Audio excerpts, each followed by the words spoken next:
दोस्तों, जब किसी बड़े नेता का बेटा या बेटी विदेश की यूनिवर्सिटी में पढ़ने जाता है, तब हमारे शहर, हमारे गांव का एक साधारण परिवार का बच्चा क्या कर रहा होता है।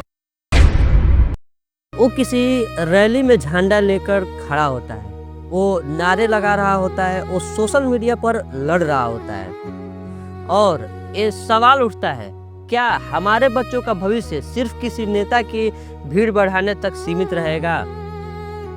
आज हम इसी मुद्दे पर गहराई से बात करेंगे, गुस्से से नहीं, घृणा से नहीं, बल्कि जागरूकता से।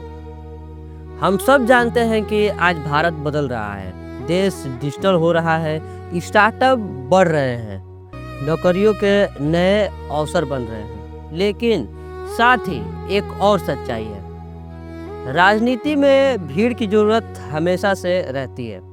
रैलियां हो, प्रदर्शन हो, सोशल मीडिया ट्रेंड हो, सबके लिए युवा चाहिए। लेकिन सवाल ये है, जो युवा झंडा उठा रहा है, क्या उसका खुद का सपना भी कोई है या सिर्फ झंडा उठाने तक सीमित है। हम देखते हैं कि कई बड़े राजनेताओं के बच्चे विदेश की टॉप यूनिवर्सिटियों में पढ़ते हैं। कुछ जाते हैं हार्वर्ड यूनिवर्सिटी, कुछ पढ़ते हैं ऑक्सफोर्ड यूनिवर्सिटी, कुछ जाते हैं स्टैनफोर्ड यूनिवर्सिटी। क्यों? क्योंकि वहाँ बेहतर रिसर्च है, बेहतर नेटवर्क है, बेहतर अवसर है। लेकिन क्या ये अवसर सिर्फ नेताओं के बच्चे के लिए है? नहीं।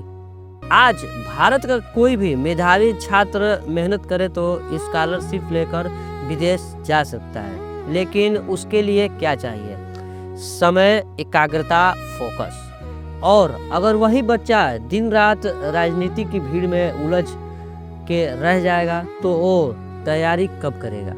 लोकतंत्र में राजनीति बुरी चीज़ नहीं है, राजनीतिक जागरूकता जरूरी है, लेकिन अंतर है जागरूक नागरिक बनने और अंध समर्थन बनने में। अगर आप किसी विचारधारा से जुड़ते हैं, समझदारी से, अच्छी बात है, लेकिन अगर आपका पूरा समय सिर्फ नारे लगाने में जा रहा है और आपका खुद का करियर रुक रहा है, तो सोचना पड़ेगा।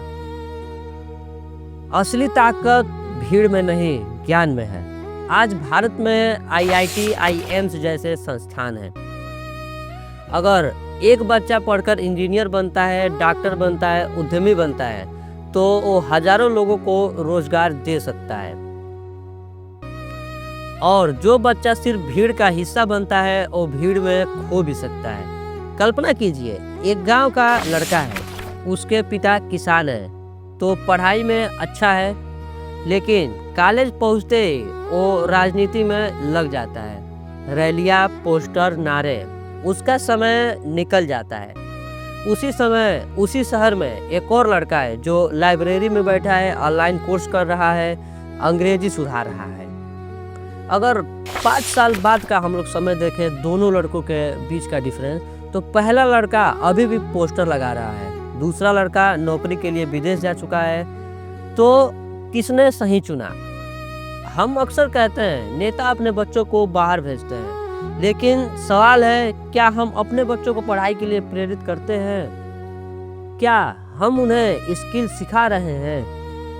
क्या हम उन्हें प्रतियोगी परीक्षाओं के लिए तैयार कर रहे हैं? अगर नहीं, तो सिर्फ दोष देने से कुछ नहीं बदलेगा। पहला, राजनीति समझो पर उसमें डूबो मत। दूसरा, अपने करियर को प्राथमिकता दो। तीसरा, स्किल सीखो, डिजिटल, टेक्नोलॉजिकल और कम्युनिकेशन वाला स्किल सीखो। चौथा, विदेश जाना है तो तैयारी करो, स्कॉलरशिप लो। पांचवा, भारत में रहकर भी बड़ा कर सकते हो, स्टार्टअप बिजनेस कर सकते हो, सरकारी नौकरी के लिए आप अप्लाई कर सकते हो। दोस्तों, ये वीडियो किसी पार्टी के खिलाफ नहीं है, ये वीडियो किसी नेता के खिलाफ नहीं है, ये वीडियो एक सोच के खिलाफ है, जहां हम अपने बच्चों से समझौता कर लेते हैं। अगर नेता का बच्चा विदेश पढ़ने जा सकता है तो आपका बच्चा क्यों नहीं? अगर वो आगे बढ़ सकता है तो आप क्यों नहीं? झंडा उठाइए, लेकिन अपने देश का, अपने ज्ञान का, अपने भविष्य का। आज से फैसला कीजिए, भीड़ का हिस्सा नहीं, भविष्य का निर्माता बनेंगे।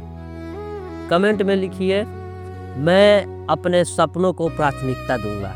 और अगर ये बात दिल को लगी हो तो इस संदेश को आगे बढ़ाइए। जय हिंद, वंदे मातरम।